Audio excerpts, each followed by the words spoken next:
Welcome back to a new semester of MVA Today. I'm Tori Torres. And I'm Travis Dotson. This week marks the first MVA Today show with a new cast and crew.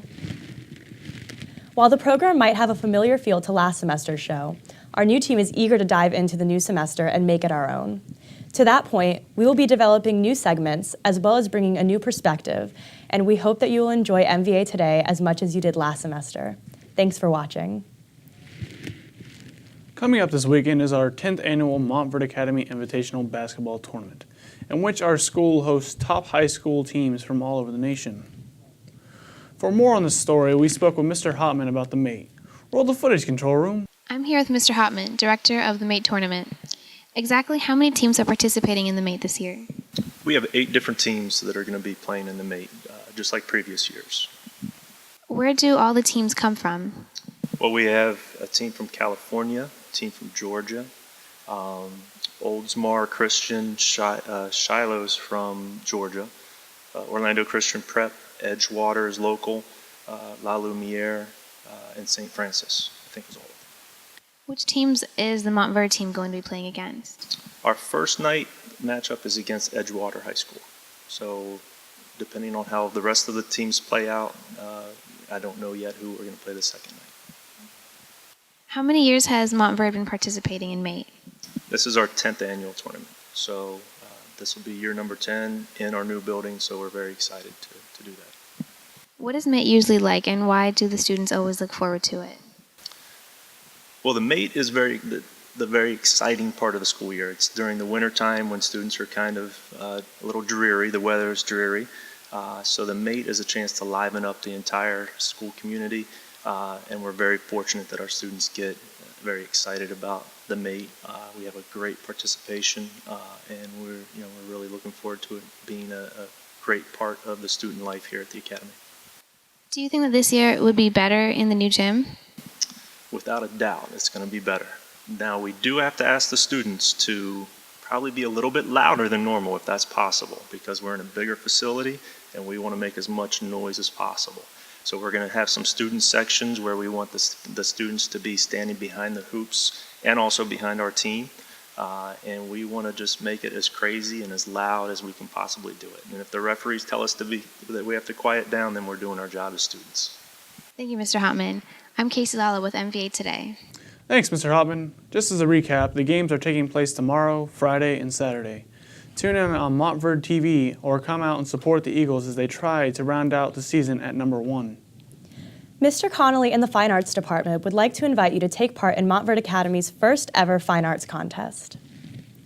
The contest is open to all MVA students and is intended to promote love, appreciation, and creation of fine arts here on our campus. Students who are interested should submit an original project out of one of 4 fields. You can write an original song, a short play script, a live action or animated short film, or create several types of visual art. The winning entry receives a prize of $200 and must be turned into Mr. Connolly no later than 3:15 on February 22nd. Now it's time for sports with Janky Patel. Thank you, Travis. In soccer news, our varsity boys played their last game of the season, winning 5-0 over Vero Beach High School. More on that story to follow. The girls' varsity soccer team also ended their season strong, ending up with a 19-3 record. In Montverde basketball news, the girls' team finishes their season tomorrow night. They have an impressive record so far this season. Our boys' varsity team has been on the road playing games in Missouri and Massachusetts, ending up 20-2. Now that winter sports are starting to wind down, you can look forward to us reporting on spring sports, including baseball, softball, tennis, as well as track and field. That's all for sports. I'm Janky Patel. Thank you, Janky. For a closer look at Montverde Academy sports, we go via live satellite to Simeon Wickley on location at Montverde Field. Thanks, Travis. We've had 3 days of solid competition out here during this tournament. The teams were fierce and the trials were palpable. But I'm honored to break the incredible story that we just won the Masters tournament. Literally just a few minutes ago. The Masters tournament? The Montverde Academy soccer tournament? You know it, my friend. We did it. The one that ended a week and a half ago. We just won it. Just now. Yes, the very same. We took down Brophy Prep with a legit 3-1 win. It was a mercy rule, but you know you can't. They all can't be. I'm just going to point out and go ahead and point out the most obvious question here. But if we won the tournament 2 Sundays ago, why are we just reporting it? I beg your pardon? I'm not following. I can't really hear you. But we won.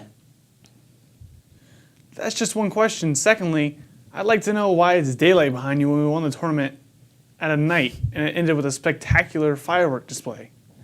Really, I really can't hear you. The crowd is going absolutely crazy. But check out this trophy.